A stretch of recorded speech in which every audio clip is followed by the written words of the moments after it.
올드 사나에서의 나의 마지막 목적지는 모스크다. 하지만 무슬림이 아닌 사람은 출입 금지.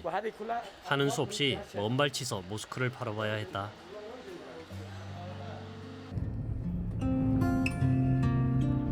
올드 사나에는 대모스크라 불리는 알케비르 모스크를 비롯해 모두 100개가 넘는 모스크가 있다. 예멘은 이슬람교가 가장 먼저 전파되고 번성한 곳 중에 하나다. 사람들은 하루에 5번씩 어김없이 이 모스크에 와서 메카를 향해 알라 신께 감사하며 그들의 행복을 기원한다.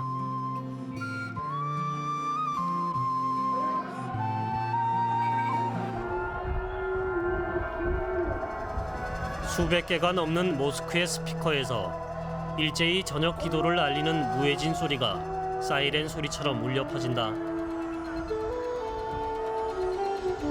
사나의 하루가 저물어간다.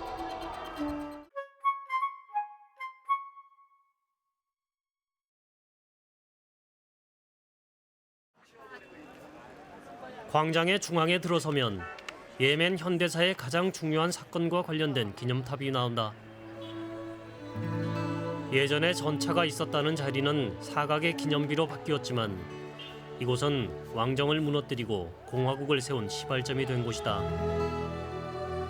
1962년 혁명은 예멘이 아라비아 반도에서 유일한 의회 민주주의 국가로서 외형적인 틀을 갖게 만들었다.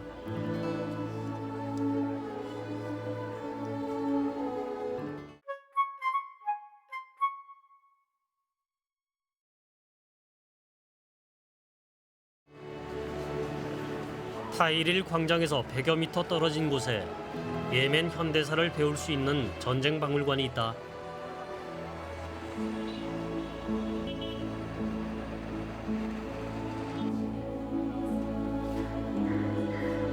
예멘이 현대 세계사에 등장한 것은 1962년. 잔혹한 이맘의 절대 왕권을 무너뜨린 것은 바로 군인들이었다.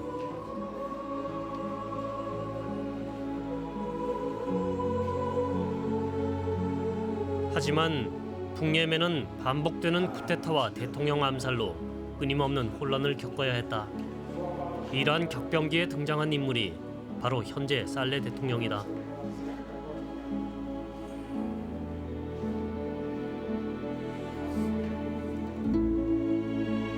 북예멘의 독립선언은 영국의 지배를 받아오던 남예멘의 독립을 촉발시켰다. 치열한 전투 끝에 영국군을 몰아낸 남예멘 해방전선은 1970년 사회주의 국가로 독립을 선언한다.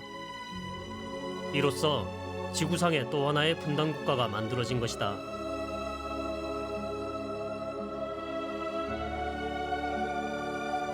(1980년대) 중반 국경선 근처에서 발견된 유전은 남북 예멘의 통합을 가속화시켰고 1990년 마침내 통일을 선언한다.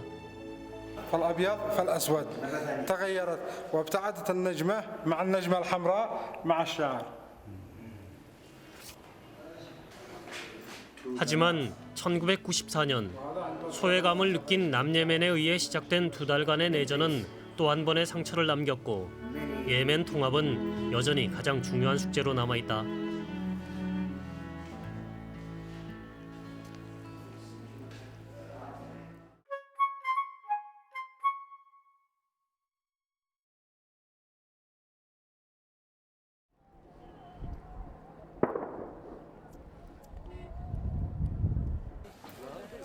마을 입구에서 나무줄기 같은 것을 열심히 정리하는 농부들을 만날 수 있었다. 이들이 작업하고 있는 것은 바로 까트였다. 까트는 예멘 사람들이 즐겨 씹는 나뭇잎의 일종으로 마약류로 분류되어 국제적으로 유통이 금지된 식물이다.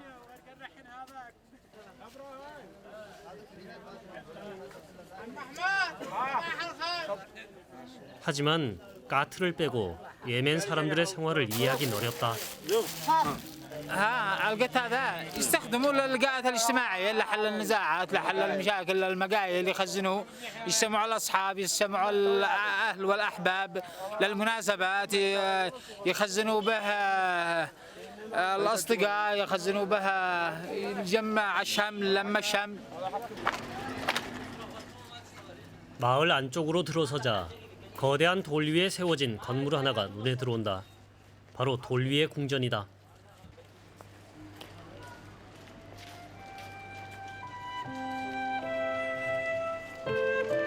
돌 위의 궁전은 말 그대로 돌 위에 지어진 집으로 이맘의 여름 별장으로 사용되던 곳이다. 하지만 이곳의 원래 주인은 수천 년 전 시바 왕조까지 거슬러 올라간다. 궁전 안의 우물타가 그 역사를 말해준다고 한다.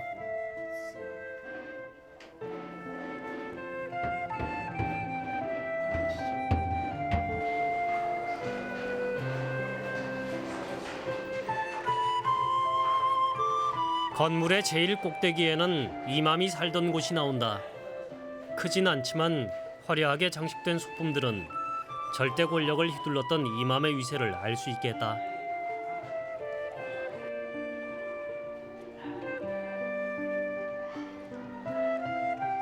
이맘의 방을 빠져나오자 시원한 바깥 경치를 볼 수 있는 발코니가 펼쳐졌는데 이곳에서 특이한 창문 하나를 발견할 수 있었다. 바로 얼굴을 감춰야 하는 여자들을 위한 전용 창문이다. 지금 이 창문을 사용하는 사람은 아무도 없지만 세상과 떨어져 살아야 했던 아랍 여자들의 생활을 짐작할 수 있었다.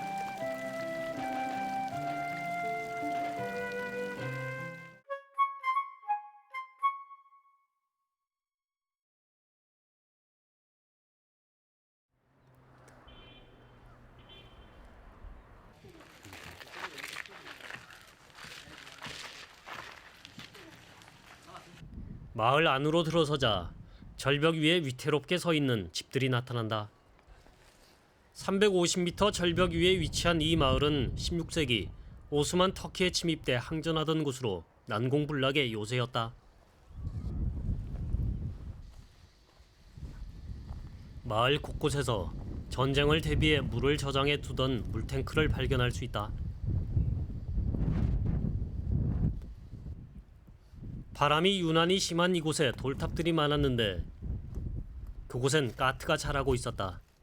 예멘 사람들의 못 말리는 까트 사랑이다. 마을을 나오는데 어느 틈엔가 노점상 아이가 내 앞에 좌판을 버려놓았다.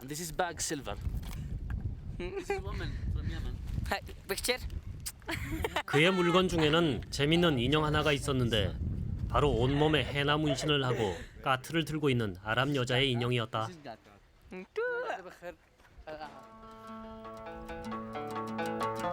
인형을 보자 헤나 문신에 대한 나의 궁금증은 더 커졌고 마을 안쪽에서 어렵게 헤나 문신을 하는 광경을 지켜볼 기회를 얻었다.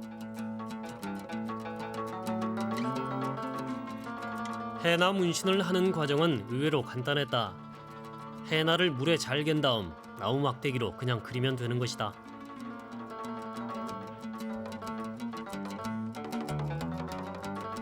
헤나는 원래 결혼식이나 특별한 의식을 위해 했던 장식인데 이곳에서는 평상시에도 여자들은 헤나를 그린다고 했다.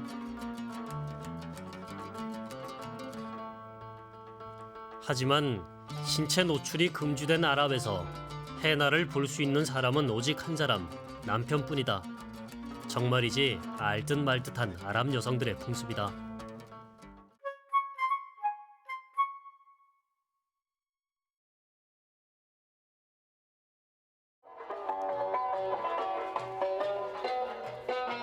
결혼식장으로 마련된 푸른 천막 안을 들어서자 나는 말문이 막혔다. 천막 안을 가득 채운 많은 사람들의 시선도 시선이지만 그들 모두 한 사람도 빠짐없이 까트를 씹고 있었기 때문이다. 나는 낯선 풍경에 당황해 신랑에게 인사하는 것도 잊었다.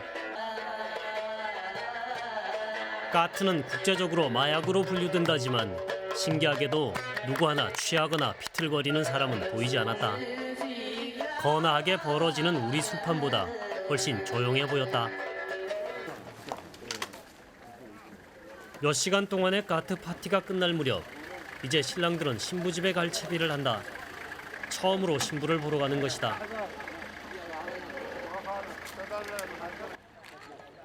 신부를 보는 것도 당사자인 신랑뿐.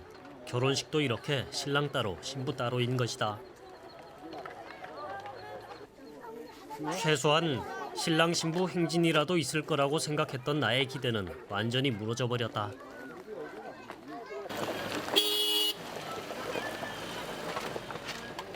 두 시간 후 신랑을 실은 차가 꽃으로 장식하고 요란한 경적을 울리며 돌아왔다.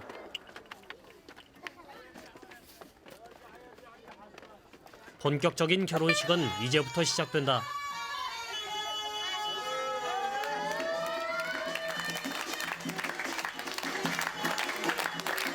오늘 결혼식의 주인공은 세 사람으로 친형제와 사촌 관계 등 모두 한 가족이다. 예멘에서는 아직도 부족 간의 결혼을 고집하는 사람이 많기 때문에 집안과 집안 간의 합동 결혼식이 많다고 한다.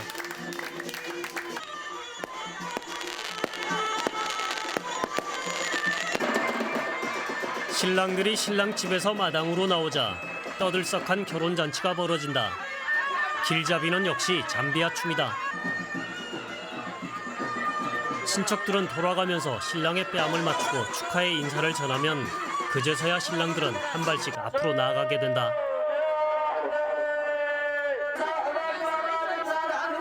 그리고 즉석에서 축의금을 내고 낸 사람과 액수를 발표한다. 조금이라도 먼저 이름이 불리기 원하는 사람들 때문에 마치 폭탄 세일이라도 벌어진 것처럼 밀고 밀치느라 정신이 없다. 축의금이 많든 적든 신랑들은 오늘 처음 얼굴을 본 신부 생각뿐이다. 결혼식은 밤새도록 이어졌다.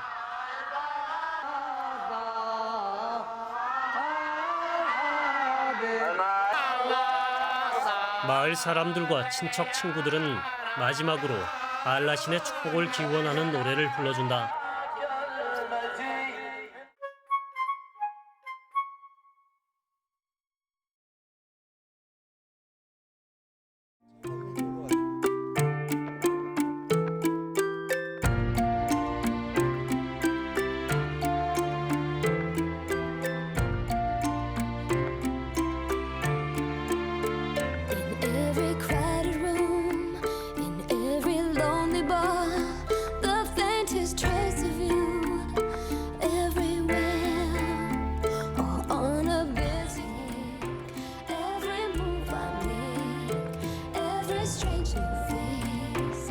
해발 2200m에 자리 잡은 마나카는 16세기 오스만 터키의 침략에 끝까지 저항한 천혜의 요새다.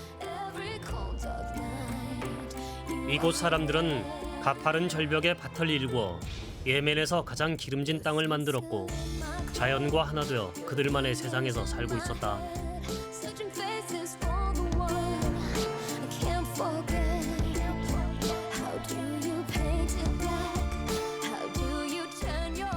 산 아래로 조금 내려오자 커피 농장에서 커피 수확이 한창이었다.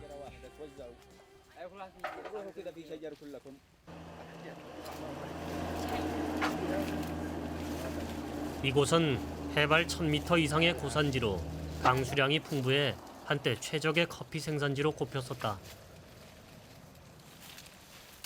이 일대가 바로 모카 커피의 원산지라고 한다.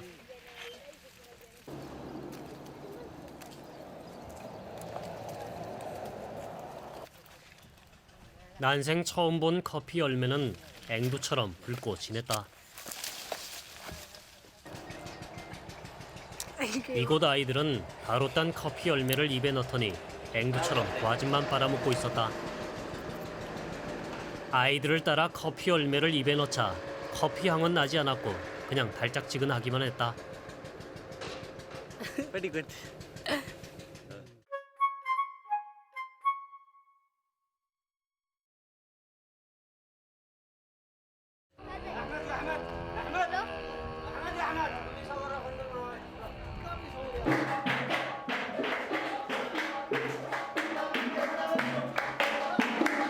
마나카의 한 호텔.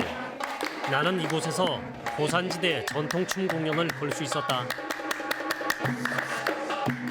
물론 무용수는 남자들이다.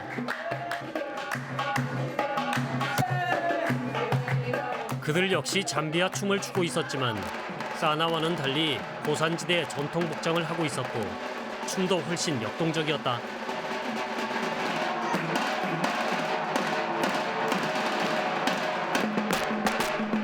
20세기 초 이맘에 의해 모든 노래와 춤이 금지되었을 때도 이곳 사람들은 문을 잠그고 잠비아 댄스를 췄고 그 때문에 전통춤은 계속 내려올 수 있었다고 한다.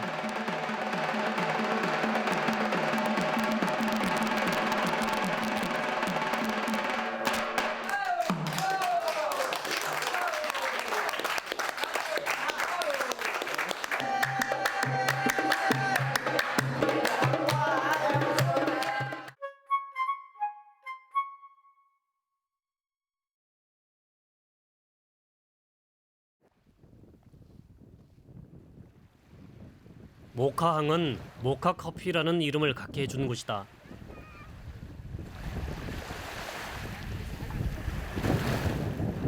한적한 해변에는 몇몇 아이들이 해수욕을 즐기고 있었다.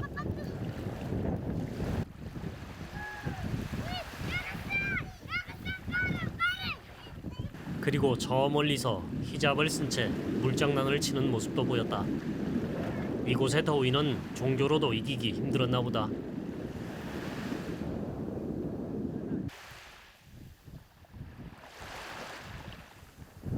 16세기 예멘의 커피가 모카항을 통해 유럽으로 퍼져나가자 모카항은 홍해에서 가장 활기찬 항구가 되었고 커피는 예멘의 가장 중요한 수출품이 되었다. 하지만 18세기 초 커피는 동남아시아로 재배지를 넓혀갔고 모카 커피의 명성도 잃기 시작했다.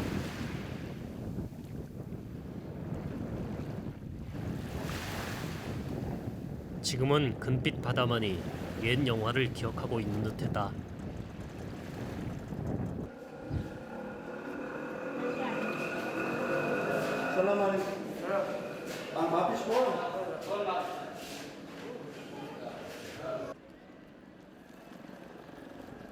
모카항에는 모카 커피가 없다.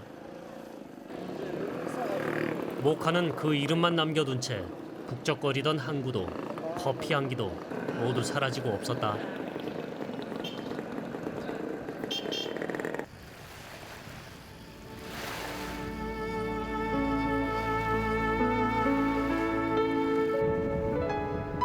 그래도 모카항에는 천년 전과 똑같은 태양이 지고 있었다.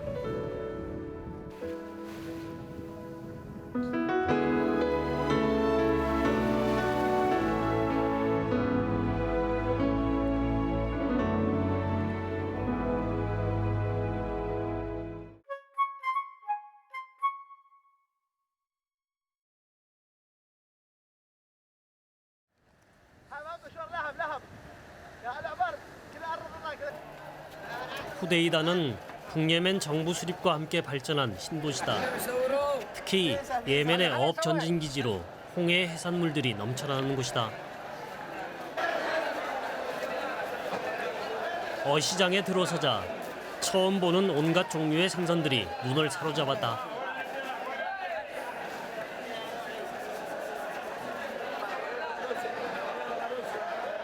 어디나 그렇듯 파는 사람과 사는 사람의 팽팽한 신경전으로 시장은 늘 활기가 넘친다.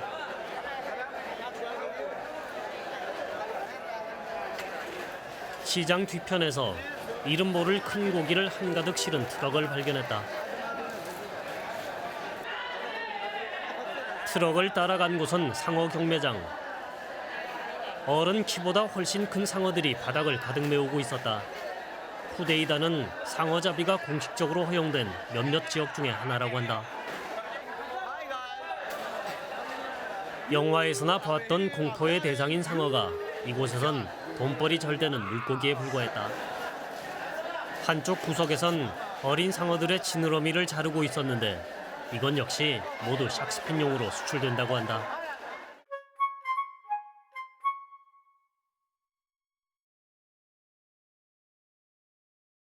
마립 지역은 정부의 힘이 완전히 미치지 못하는 위험 지역으로 외국인의 개인 여행은 일일이 통제하고 있었다.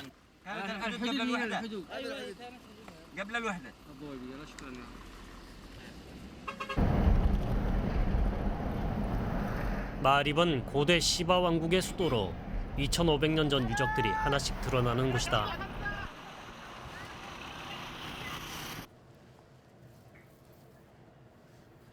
간단한 식사를 위해 들른 식당에선 한창 빵을 굽고 있었다. 피자처럼 반죽을 넓게 펴 화덕에 구워내는데 고소한 맛이 일품이었다.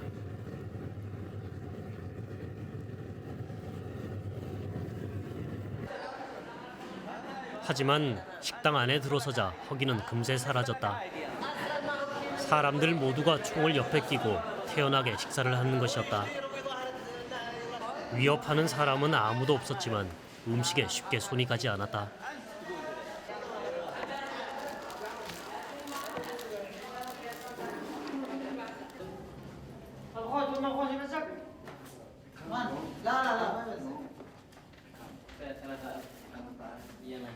식당 2층에 있는 허름한 요관으로 올라서자 계산대 뒤쪽에는 온갖 종류의 총들이 진열돼 있었다. 모두 까트를 씹으러 잠시 들어온 이곳 사람들이 보관해둔 것이라고 했다.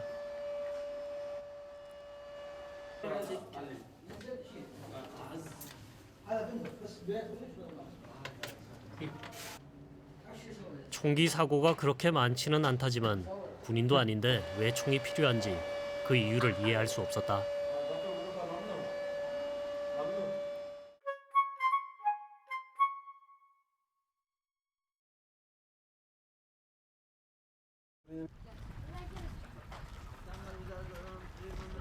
마립 시내에서 조금 벗어난 곳에 고대 시바 왕국의 유적이 나온다. 바로 바란 신전이다.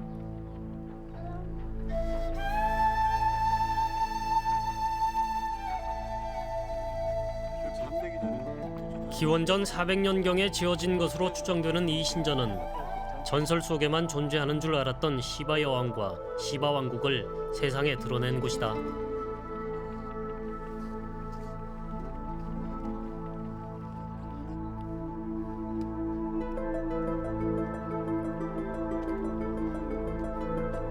기계로 자른 듯 정교하게 재단한 돌 조각들은 3000년 전 인류의 솜씨라고 믿기지 않을 정도다.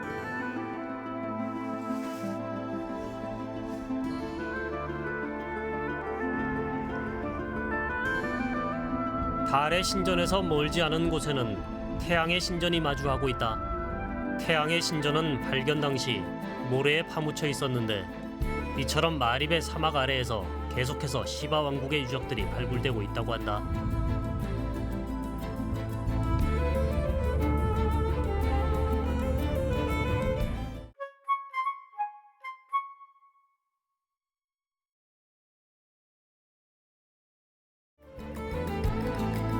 간간히 낙타들이 길동무를 해줄 뿐 끝도 없이 펼쳐진 사막길을 달리는 것은 길고 지루했다.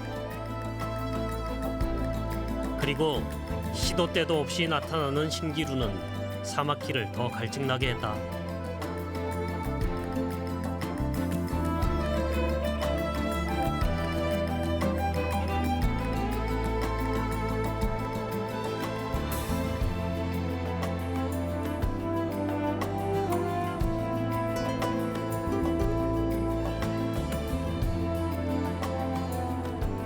다섯 시간이 넘는 사막길을 달리자 산도 아니고 계곡도 아닌 풍경이 펼쳐진다. 와디 하드라마트다. 와디는 평상시에는 물이 흐르지 않는 건조 지역의 마른 골짜기를 말하는데 그 중에서 와디 하드라마트는 아라비아 반도에서 가장 큰 와디 지형이다.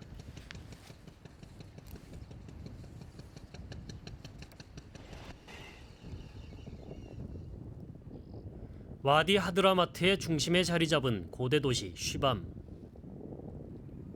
사막의 맨해튼이라 불리는 쉬밤은 2000년의 역사를 자랑하는 고대 도시로 반경 500m 안의 도시 전체가 흙으로 빚은 고층 빌딩으로 이루어져 있다.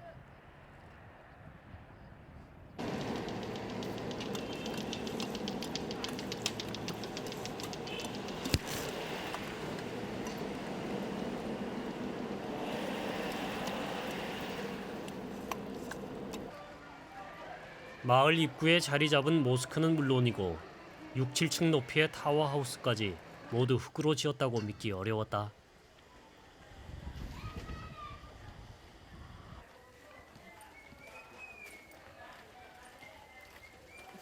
쉬밤의 골목길을 누비다 보면 아무데나 돌아다니는 염소들과 먼지를 일으키며 뛰어노는 아이들까지 천년 전 풍경 속을 걷는 듯한 착각에 빠진다.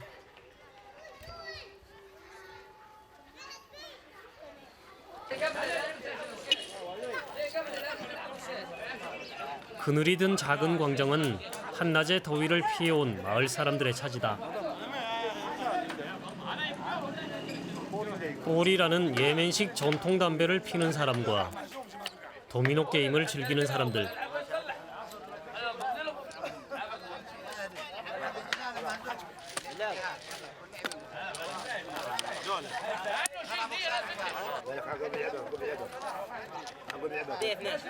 혼수를 두다 혼나는 사람까지 오래도록 바라보고 싶은 여유로운 풍경이다.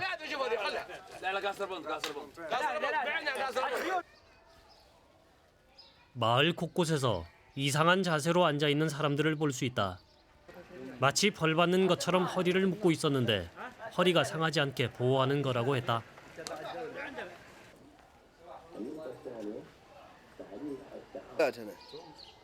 마을에는 이런 사람들을 위한 전용 끈까지 팔고 있었는데 효과가 있는지는 알 수 없는 일이다. 물론 넘어지지 않고 뒤로 기댈 수 있다는 점만은 분명했다.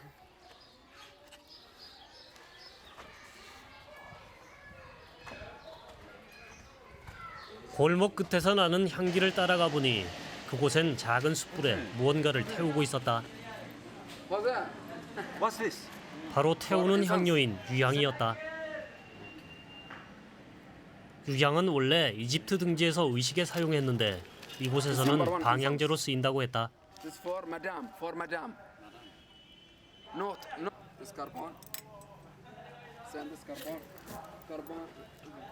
청년은 사용법까지 자세히 알려줬는데 친절이 지나쳐 다소 보기 민망했다.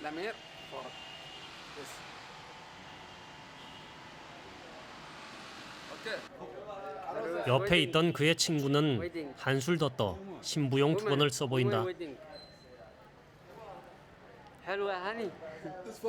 이렇게나마 자신들의 문화를 엿보게 해준 그들의 호의가 고맙기만 했다. 쉬밤을 벗어나려는데 한쪽에선 낡은 집을 부수는 공사가 한창이었다. 나는 그곳에서 타워하우스의 비밀을 조금이나마 알 수 있었다. 타워하우스의 흙집은 짚을 섞어 만든 흙벽돌을 한 장 한 장 쌓아 올려 만든 집이다. 이렇게 수만 장의 흙벽돌이 모여 굳어지면 수백 년을 가는 타워하우스가 만들어지는 것이다.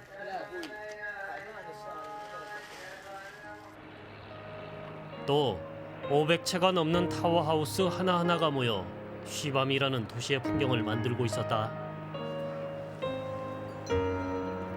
그리고 와디에 물이 다시 넘치지만 않는다면 쉬밤은 천년 전 모습 그대로 다시 천년을 갈 것 같았다.